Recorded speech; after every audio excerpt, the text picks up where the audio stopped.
Accountable. So, do you think that the JLP will need an opposition party? Well, me not tell a lie now. You see the Labourite them can go in hell. Because at the end of the day, I don't see what them a do. I be a wickedness, I be a hungry and separation. PMP do a better job in this country. So don't you see roads building and you know a lot of malls going up? Yeah, but all of the road them were doing where Porsche seems to did that do and leave behind them, take up and do and something with them planned it for do. Okay, so do you think that the JLP need the PNP to let them do better, or they will do better fearing that the PNP will backlash them, come at them? Well, me I tell you, so me tell you already, I'm going to tell you again, they will never do a better, PNP will do a better job, because remember, we is for the people. So why you think PNP will be a... Yes, because them in a power already, and we see what them do for the people. Them have love, and them is not all for themselves. Them not going to take everything and give it none. You know, say Corona money come and Andrew only take the whole of the Corona money and give the people them now. There should be only... Alright, so the article says that JLP does not need an opposition. So if there should be only one party in Jamaica, which party should it be? PNP. Power every time. Okay, what do you think the opposition JLP fears the most? The backlash from the opposing party, or what the supporters, the people in general? Well, as far as me see, them not care about who want backlash, side lash, nothing at all.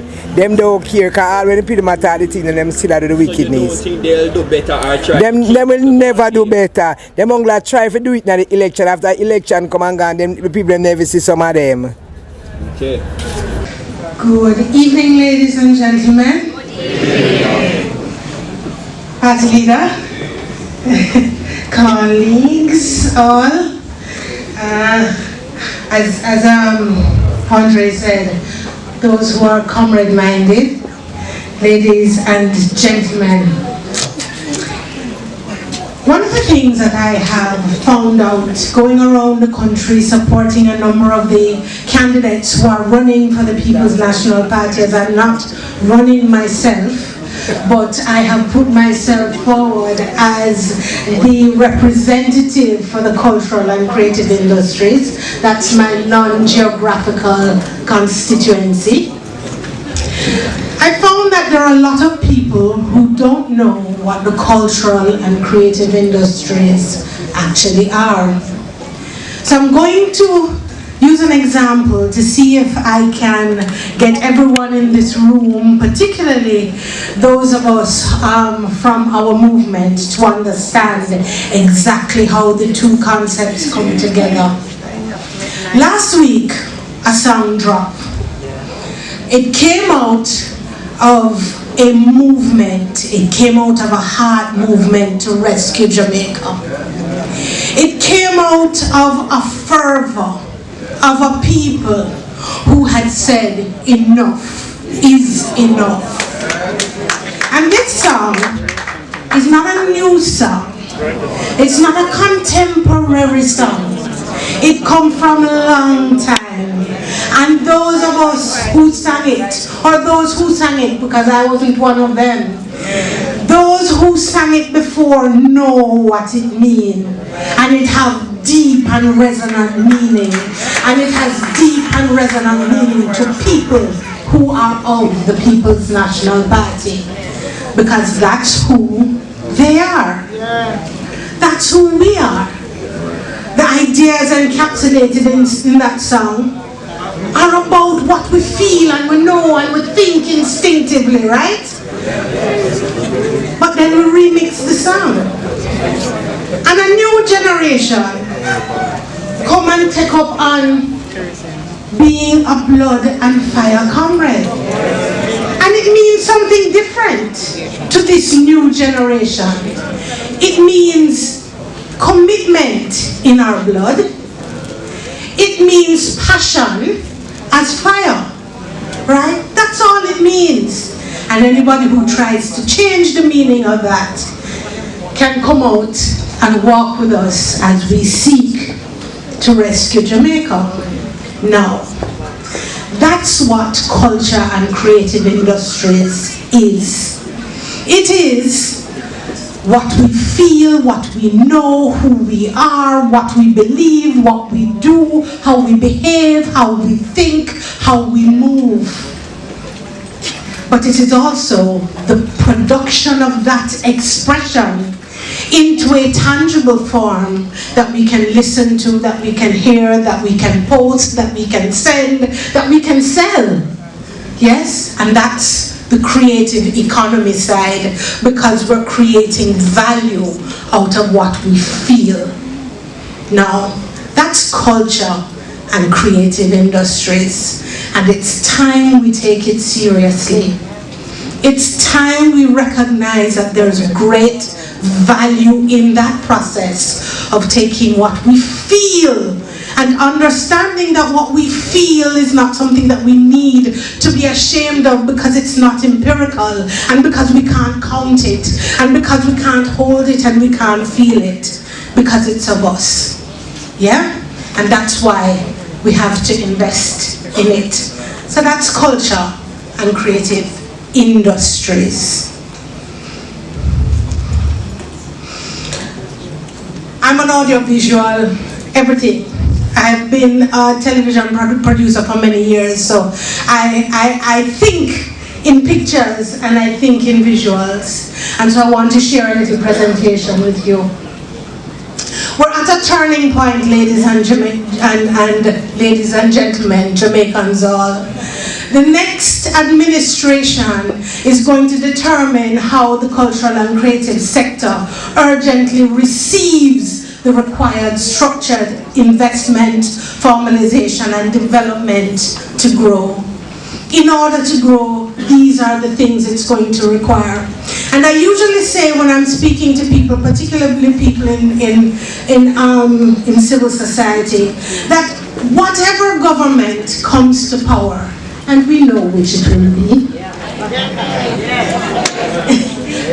there is going to have to be a level of investment in culture and creative industries, and we're going to have to grasp it and be clear about that, and so we have to understand what that means. What we did is we put together a team. The party leader named a spokesperson's team, and we put together a task force. And we looked at the culture and creative industries, who we are, and the creative expression that exists. And we decided that it was clear, 10 years ago, Most Honorable Portia Simpson Miller came to understand that the thing was fragmented. There were a number of different voices that were speaking to the issues of culture and creative expression. And she put together what she called the National Cultural and Creative Industries Commission. And it brought all the ministries, there were 6 of them together, to deal with putting together policy. But other things she did, which was really revolutionary and important, is that she decided that we needed to get all of the professional organizations in culture, music, art, the filmmakers, the persons in media and so on, bring them together so that they would be a part of the decision making. And some of the ministers who were there at that time are in this room at the moment.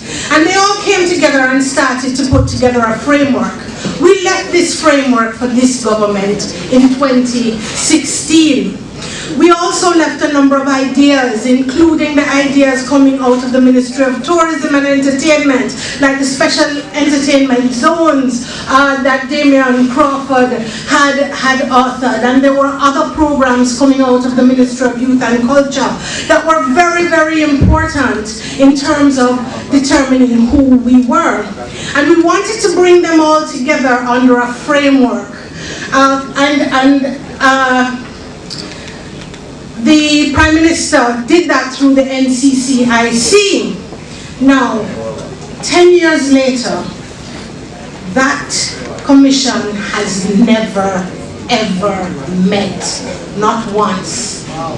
It was not recommissioned, and what that means is that there has been very little, and certainly very little formal participatory governance in terms of an institutional framework for cultural and creative practitioners to be a part of the decision making for their sector. And this is one of the first things that we are going to seek to do, to bring back the National Cultural and Creative Industries Commission to ensure that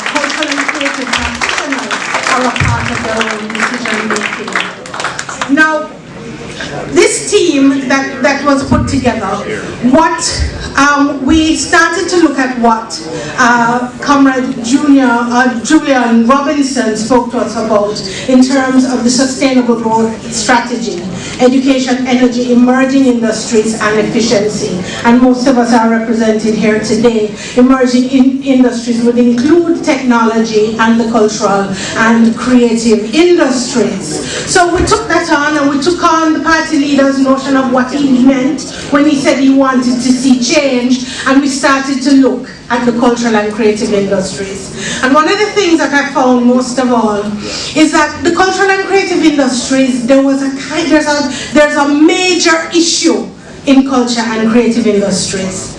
There are some people who is organic and is a part of us and should not be included in issues of money and economy, which you see on the other side of the scale. As a government, as a modern government, one of the things that we have to do is find the appropriate balance. And so that's another one of the issues that we have found that we're going to be using to move the cultural and creative industries forward. Because we can't neglect the notion that we're in a situation where we have to be growing our economy. And in growing our economy, we have to diversify our economy. And that simply means, as Andre said, we need to be finding new ways to be able to grow our economy, and the cultural and creative industries is one of those. Why? Because it is our competitive and comparative advantage. And what that means is we are good at it. We do it well.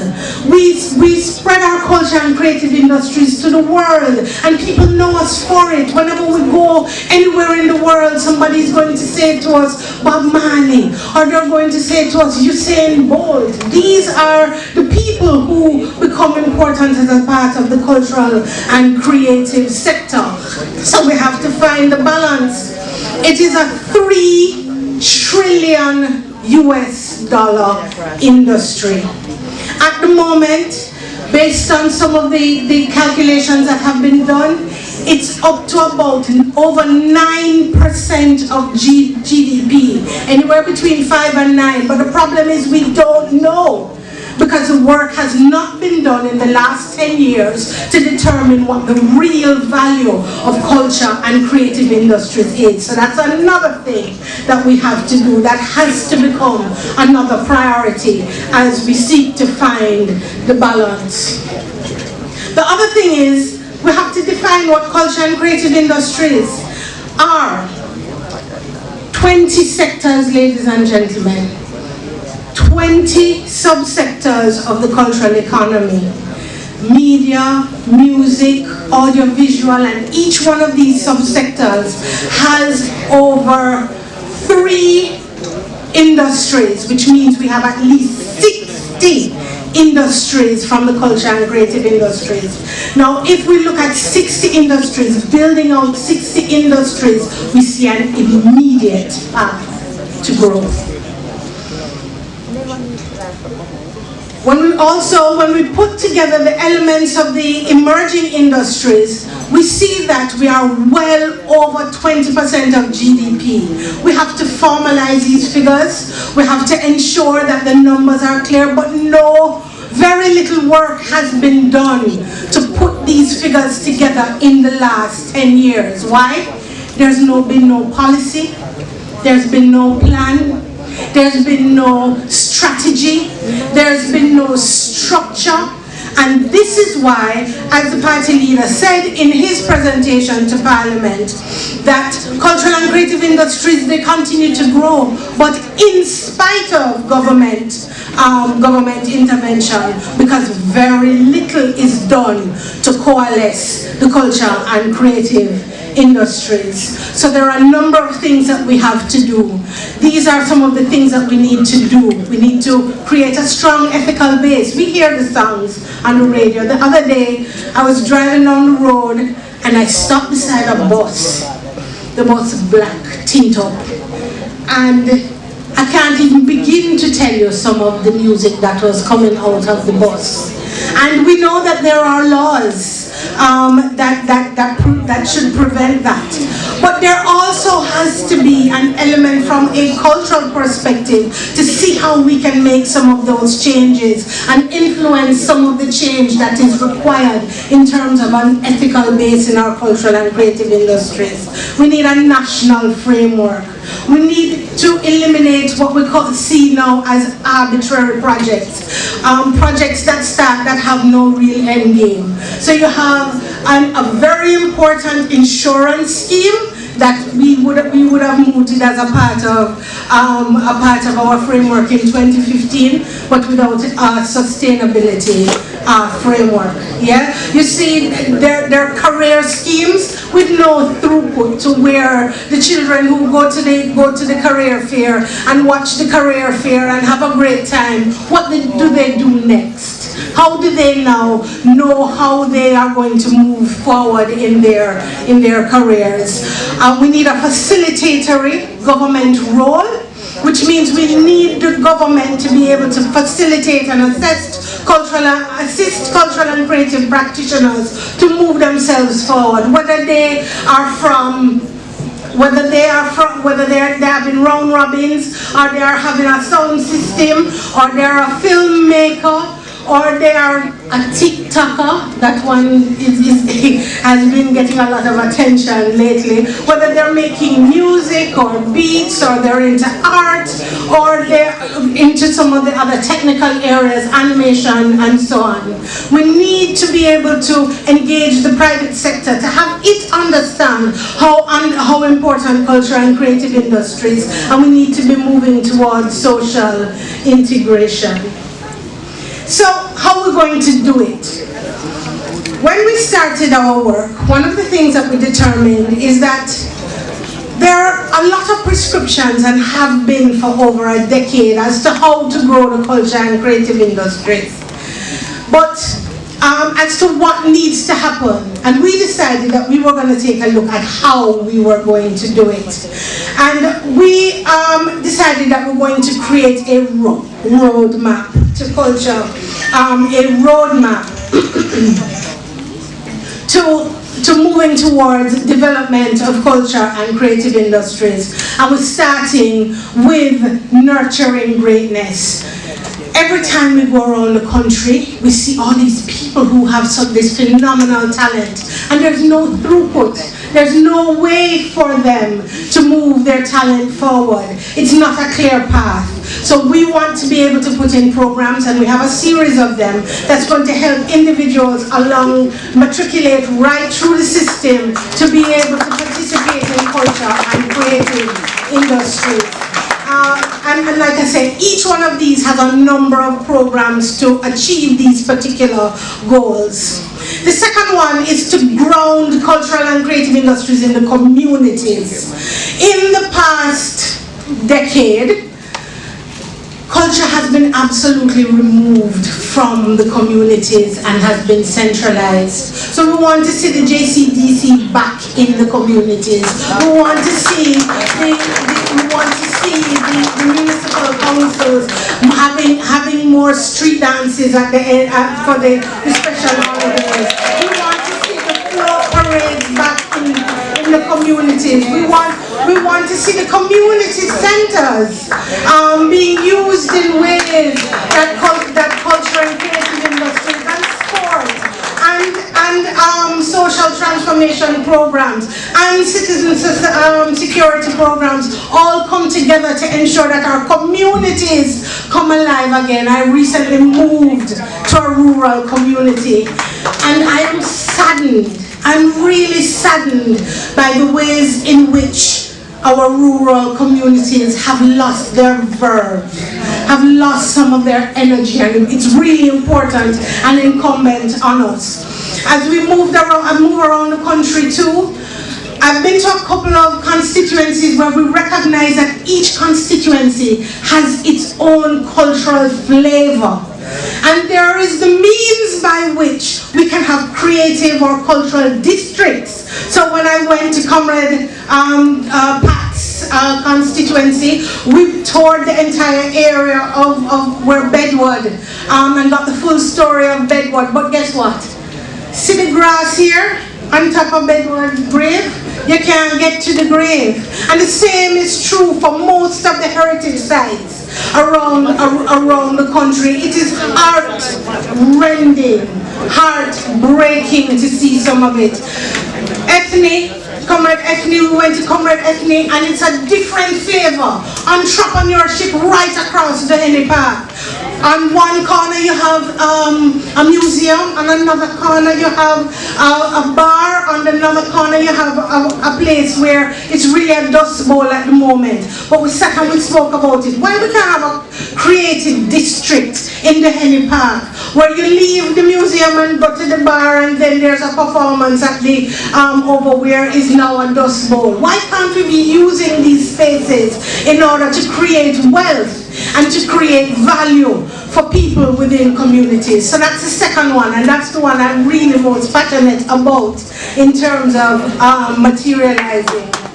The third one is going for growth, putting in the structures. This is a technical one. There's a lot of work that needs to be done, and I'm not going to try to explain it here, but it's a very technical process of trying to onboard cultural and creative industries as a part of the economy. It's something that I've spoken a great deal with the party leader, who understands this process, because this is what he does. He's a solutions man, and this is one of the areas it's going to take a lot of research. It's going to take a lot of legislation, and this is where the $1 billion fund comes in, where we're going to be growing businesses, cultural and creative businesses, from little small businesses of all cultural and creative stripes, yes, from every sector. And we're going to be ensuring that they're getting technical assistance, we're going to be ensuring that they're getting loans and grants, and that they're going to be able to move forward, move their businesses forward. The fourth node is governance. Now, that's actually one of the biggest problems we have in cultural and creative industries. It's not the sexiest, but it is the most critical, because we have a problem with transparency, a big problem with transparency. We don't know a lot about what's happening within the administrative bodies, institutions that run culture and creative industries, and a lot of times those questions are asked and there is a blank wall. So for example, I've asked about Vale Royal and its contents, and at this point I'm yet to hear what the situation is with that, and there are many other questions about transparency, inclusion. People who complain about being blacklisted, although it is said there is an open door policy that is only friend and company and some people, right? That the inclusion issues at the ministry, there are real problems, and they're easily denied. I have an open door policy. Yeah, they're easily denied, but there are people who quietly will tell you the truth. And the last one is going global, and that is about creating an enabling environment that allows for trade, marketing, helping cultural and creative practitioners get what they need, the services they need, through the recommissioning of a body called Jamaica Creative. We're going to redesign it and rework it so that it provides investment services, so that investment readiness services, so that businesses can now start to bring they can start to bring their businesses to trade in local and overseas markets.